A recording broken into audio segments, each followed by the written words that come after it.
Por que todo mundo tá falando do estoicismo hoje em dia? De onde veio esse conceito? Milhares de anos atrás, os estoicos descobriram uma abordagem transformadora de vida que pode nos ajudar mesmo no mundo complexo de hoje. Mas como a filosofia do estoicismo se encaixaria na vida de um programador? E bom, se eu uso, você pode usar também. E para entender como o estoicismo pode ser aplicado na sua vida e para entender o porquê de aplicar o estoicismo na sua vida, precisamos fundamentar a história por trás dele. Como ele funciona, como ele foi criado e quais os princípios por trás desse estilo de vida.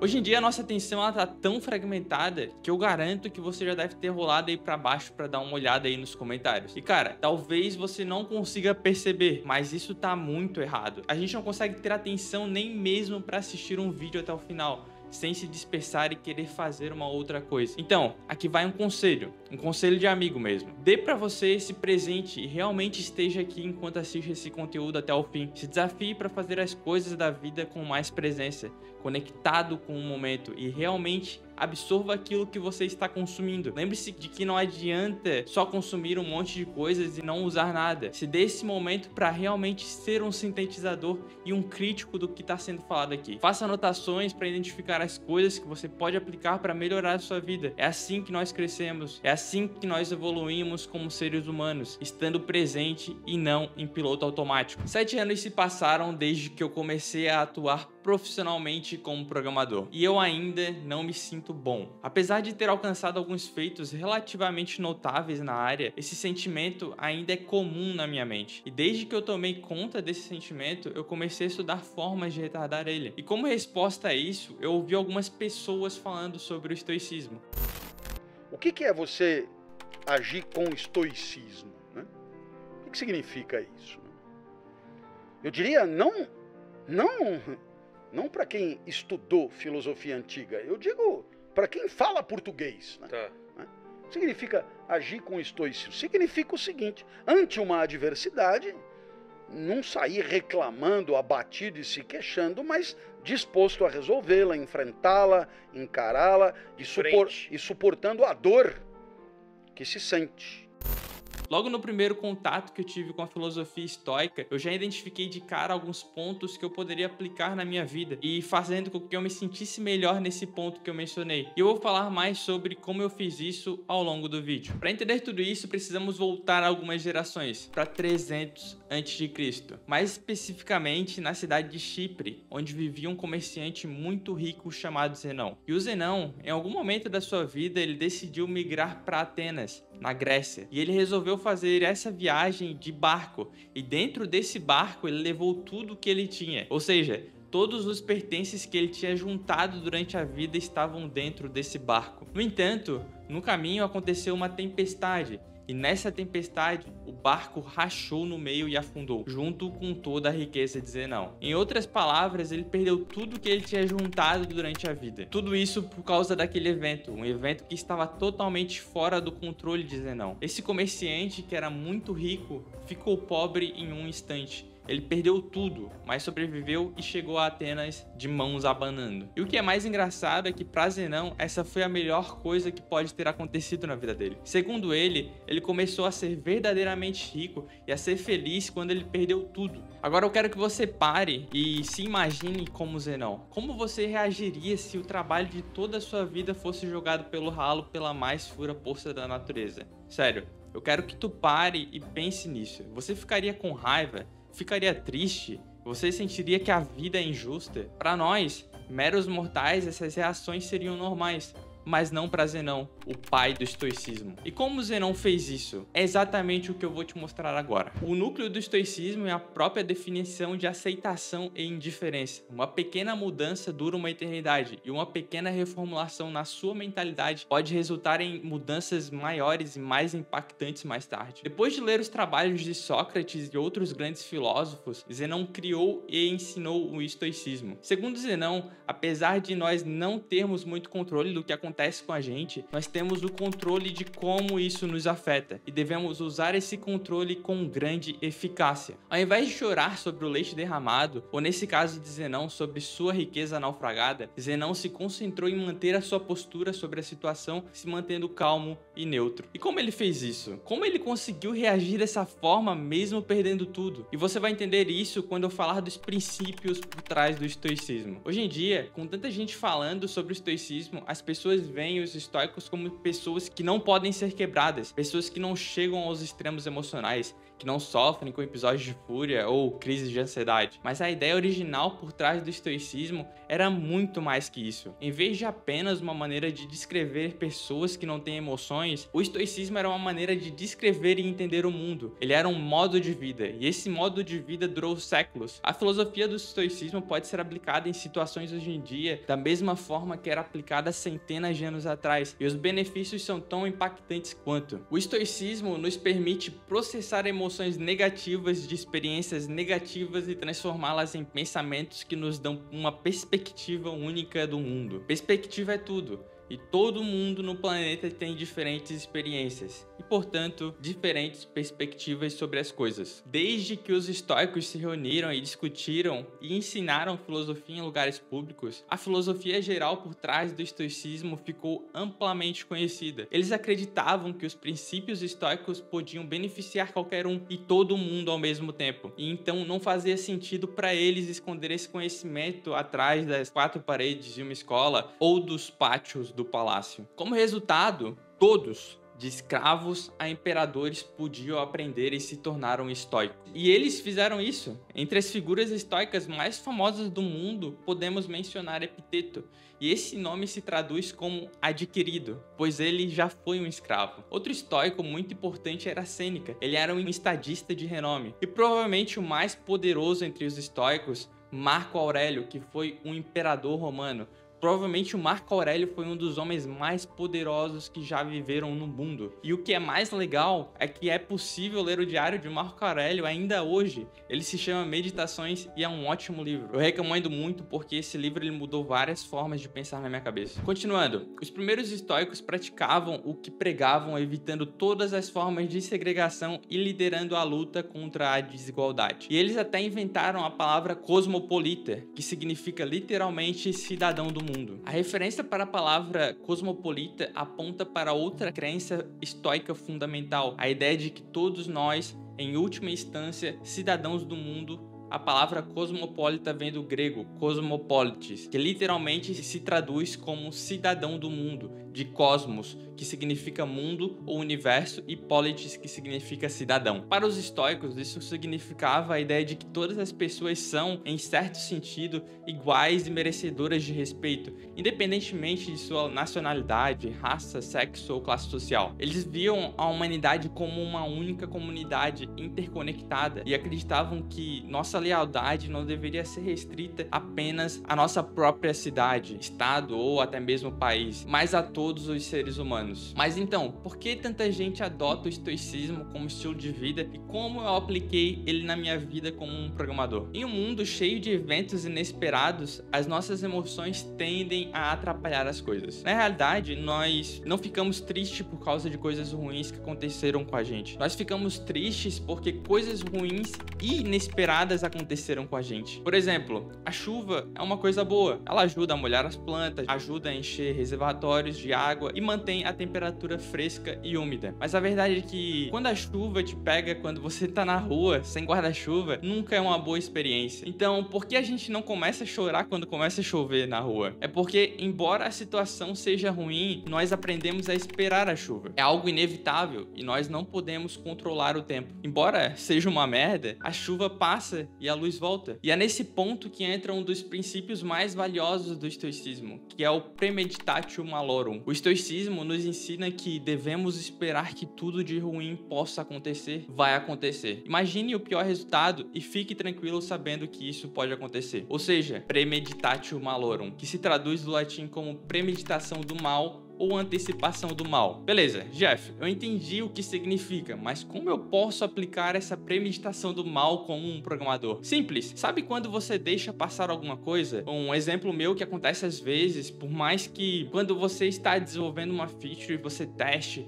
cubra toda a sua feature com testes, é muito improvável que algum bug não aconteça. Sabe aquele momento que você pensa: caramba, cara, agora eu consegui cobrir tudo. Dessa vez não vai ter nenhum problema. E aí é que tá. Sempre tem, sempre vai ter. E você tem que se aprender a conviver com isso e não ficar se martirizando quando esse problema acontecer. E eu te garanto que isso vai te tornar um programador melhor. Ou seja, ao invés de ficar pensando que cobriu tudo e não vai ter nenhum problema, mude a forma de pensar e se antecipe sabendo que vai ter. Antes eu ficava chateado quando deixava passar algo. Hoje em dia, já com uma certa experiência profissional, eu sei que isso vai acontecer. Então, simplesmente eu não penso sobre isso quando acontece. E simplesmente eu ajo para corrigir. Embora esse conceito possa parecer pessimista, a Premeditatio Malorum não é sobre se concentrar no negativo, mas sobre se preparar para todas as possibilidades. Agora, um outro exercício estoico muito famoso é conhecido como desconforto voluntário. Ele é um exercício que visa aumentar os sentimentos de gratidão. Por exemplo, se você tem uma cama confortável, dormir no chão da cozinha pode ser um exercício de desconforto voluntário. Tomar banho frio quando normalmente tu toma banho quente, ou talvez ir correr na rua quando tá chovendo, também pode ser um exercício de desconforto voluntário. Tá, beleza, mas como eu aplico isso como deve? Eu nunca fiz isso de dormir no chão na cozinha,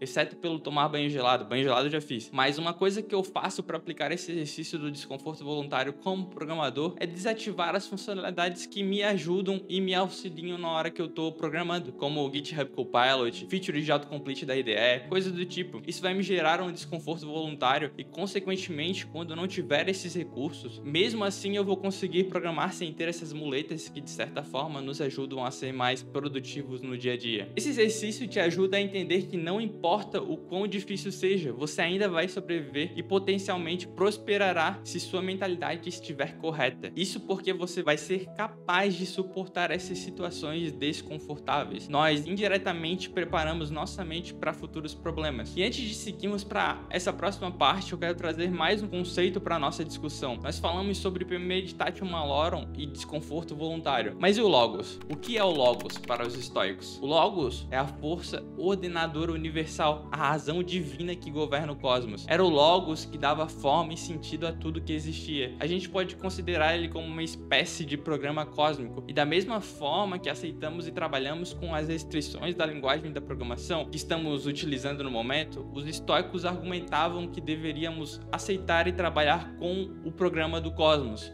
o Logos. Para um programador, aceitar o Logos significa entender e aceitar que existem certas coisas que estão além do nosso controle, como as especificações de um projeto, quando ela vem de outro time, as decisões de uma equipe ou até mesmo o comportamento do usuário usando a nossa aplicação. Assim como o Logos cósmico, estas são forças que moldam o nosso ambiente de trabalho e, em vez de resistir ou lamentar sobre elas, podemos escolher aceitá-las e trabalhar com elas da melhor forma possível. Como Zenão, podemos decidir que, independentemente do que aconteça, vamos manter nossa postura e foco, usando nosso controle onde realmente importa e fazendo o melhor que podemos com as armas que temos. Ou seja, nós vamos continuar exercendo nosso papel no cosmos, fazendo com que a engrenagem não quebre. No entanto, existe um aspecto crucial que muitas pessoas tendem a negligenciar. Para garantir que você esteja desempenhando adequadamente o seu papel no cosmos, é essencial estar no lugar certo, fazendo a coisa certa. Muitas vezes, nós estamos em ambientes que não nos proporcionam um senso de propósito e satisfação. E é vital encontrar este propósito no que estamos desenvolvendo.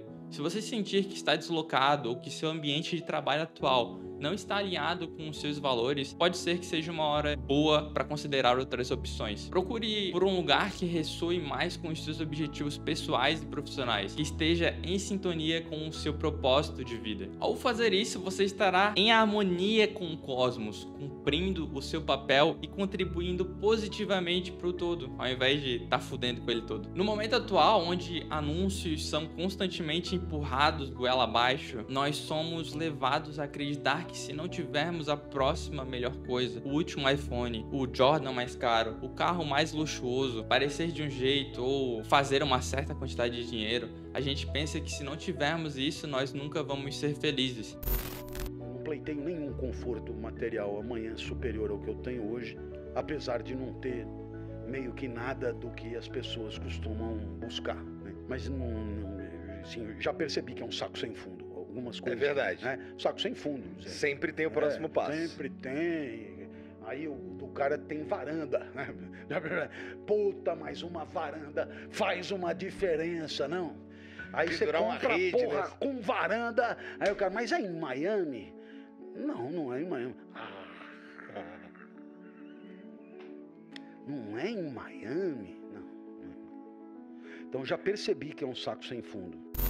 Essa mensagem ela é importante agora mais do que nunca, e eu vou explicar o porquê. Presta atenção. Nós entramos no mundo sem saber muito de nada. Nós crescemos aprendendo coisas em casa, na escola e observando o mundo pelos nossos olhos. A questão é que muitas vezes todas essas três fontes de conhecimento nos ensinam de maneiras diferentes, mas isso significa que nós precisamos internalizar todo esse conhecimento. Se o fizermos, poderíamos inconscientemente estar estabelecendo expectativas irrealistas para nossas vidas, nos deixando desapontados e insatisfeitos no final. Isso não é forma de viver. Nós precisamos, ao invés disso, focar em melhorar nós mesmos. Nós precisamos fazer coisas para nós mesmos. E apenas por essa razão, anexar uma esperança externa ou apegos secundários às ações que realizamos quase sempre leva ao desapontamento. A maior parte das vezes nós acabamos tentando preencher esse vazio com coisas externas, coisas materiais, gastando todo o nosso dinheiro em carros de luxo, uma casa chique ou no último iPhone. Às vezes nós fazemos essas coisas pelo seu valor externo e não pelo seu valor interno. Cara, eu não tô falando que ter um carro massa, ter uma mansão, ter o melhor iPhone não seja algo ruim. Eu não acho isso e eu quero ter essas coisas. Mas pega a visão do que eu vou explicar agora. O estoicismo ensina que se você abordar a vida desse jeito, você coloca a sua felicidade nas mãos de forças externas. Forças que sempre falham. Carros quebram, quase sempre dão problema. Desastres naturais varrem cidades inteiras e todo ano lançam um iPhone novo. Mas mesmo as coisas gratuitas da vida possuem um custo. O custo do espaço, tanto físico quanto mental. Como Seneca escreveu, aprender a viver com menos criará espaço na sua vida para coisas que realmente importam para você. Em vez disso, devemos colocar nossa felicidade em nosso valor intrínseco como humanos e não em coisas que podemos adquirir fisicamente. Devemos escolher fazer o nosso melhor para manter a cabeça fria, independentemente do que a vida nos apresente. Porque independentemente do que queremos no final do dia, nós não temos nenhum controle sobre a maior parte das coisas que acontecem com a gente, mas nós temos todo o controle sobre como reagimos a essas coisas. E essa é a dicotomia do controle, o princípio mais importante da filosofia estoica. Estoicos ensinaram que nós precisamos separar o que nós controlamos do que não controlamos. Precisamos determinar nosso valor não a partir de coisas que não podemos controlar, mas de coisas que podemos controlar. Lutar para alcançar objetivos é uma boa característica, mas quebrar quando essas coisas não acontecem do jeito que você espera é, do ponto de vista estoico, inútil. Desenvolver software é muito mais fácil que ser um imperador romano, por exemplo, mas ainda é desafiador às vezes. Se imagina desenvolvendo algo do zero. Primeiro você precisa definir seu conceito, depois você precisa pesquisar sobre esse conceito, descartá-lo porque é ruim, começar de novo, projetar a arquitetura do software, codificar,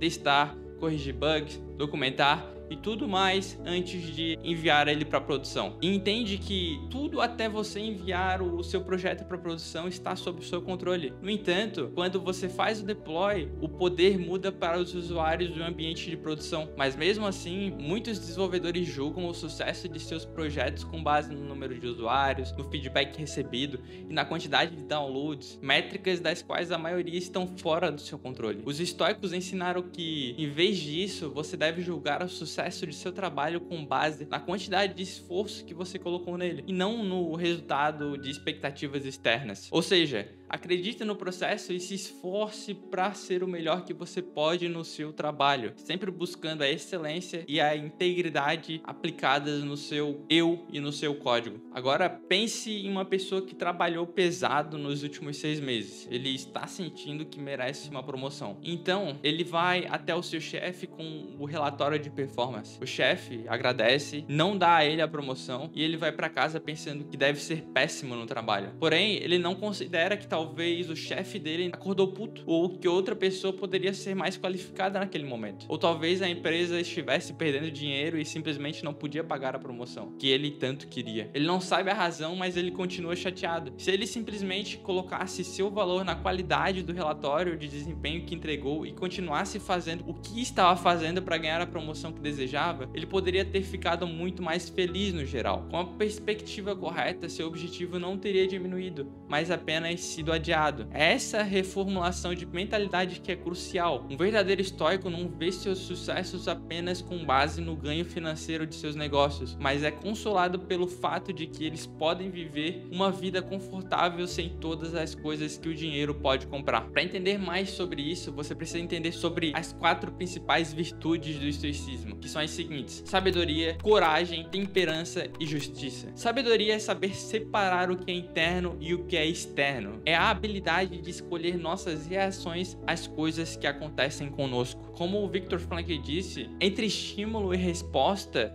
há um espaço. Nesse espaço está o nosso poder para escolher a resposta. Coragem basicamente pode ser definida em 2 palavras: persistir e resistir. Temperança é o que eu acabei de fazer, fazendo mais com menos, falando mais com menos palavras. Enquanto alguns famosos podem estar competindo pelo maior número de seguidores no Instagram, os estoicos acreditam que a verdadeira riqueza é ter apenas o que é essencial, o suficiente para viver de forma confortável e satisfatória. E a justiça é a mais importante de todas as virtudes. A justiça instrui que ninguém deve fazer mal a outro, porque todos nascemos um para o outro e não para nós mesmos. Muitos de nós sabemos, entretanto, todos esses conceitos são mais fáceis de falar do que fazer. É um processo como todo o resto. Nós temos que ressignificar a maneira que pensamos, substituir o velho pelo novo. Para resolver nossos problemas com felicidade, nós precisamos praticar a autoestima. Ao redirecionar nossa definição de valor para as coisas que podemos controlar, nós podemos parar de ficar fixados em coisas que não podemos controlar e, em geral, nós podemos levar uma vida muito mais feliz e gratificante. O estoicismo nos ajuda a navegar pelas tempestades do passado e do presente para águas mais calmas e pacíficas. E se nosso navio afundar e todos nós nos afogarmos, podemos ficar tranquilos com o fato de termos vivido uma vida boa, embora não tanto quanto esperávamos. Porque lembre-se, tudo tem um final, e esse vídeo não é um deles. Nos dias de hoje, é muito difícil manter a atenção